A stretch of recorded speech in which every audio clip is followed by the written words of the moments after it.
Merkitys uutisista hyvää iltaa. Lahtelainen lastenkirja-startup uskoo, että myös digiajalla lasten lukuharrastukseen voi lietsoa uutta intoa joukkoistamalla. Jos lapset lopettavat lukemisen, ovat vaikutukset niin masentavia, ettei niistä halua uutisoida merkityksellisten uutisten lähetyksessä. Tulevan mullistuksen takana on Merkityskirjat Oy, joka tarjoaa ihania vuorovaikutushetkiä lapselle ja aikuiselle niin, että myös yhteiskunta hyötyy. Helka, mitä sä teet?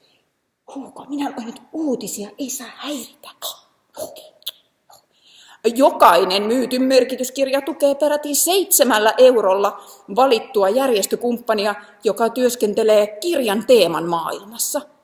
Ja kirjat painetaan kustannusalalla vastavirtaan tassutellen, tietysti Suomessa, koska työ tulee pitää Suomessa. Merkityskirjat on ainoa kirjakustantamo, jonka hahmojen avulla voidaan tarinallistaa myös eettisesti toimivien yritysten sanomaa.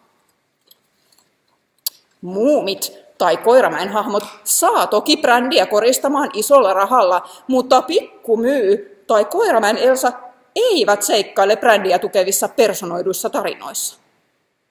Merkityskirjat aikoo kasvaa auringonlaskun alalla. Aurinko ei nouse tekemällä lastenkirjoja niin kuin on aina tehty. Aurinko nousee konseptilla, joka on aito win-win-win lapsiperheille, järjestöille ja yrityksille. Tulevaisuuden aurinko nousee Lahdesta. Uutislähetyksemme on päättynyt. Helka, loppukevennys. Uutisissa tarvii olla aina loppukevennys. Mitäköhän minä keksin? No, nyt keksi. Tämä on hyvä, nyt minä tiedän. No.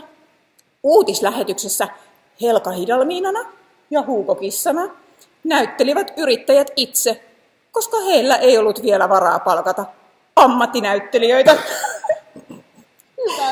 Eikö ollut hauskaa? Hyvä loppukevennys. Ja sellaista se, kuulkaa, se yrittäjän elämä on. Ylämaalla.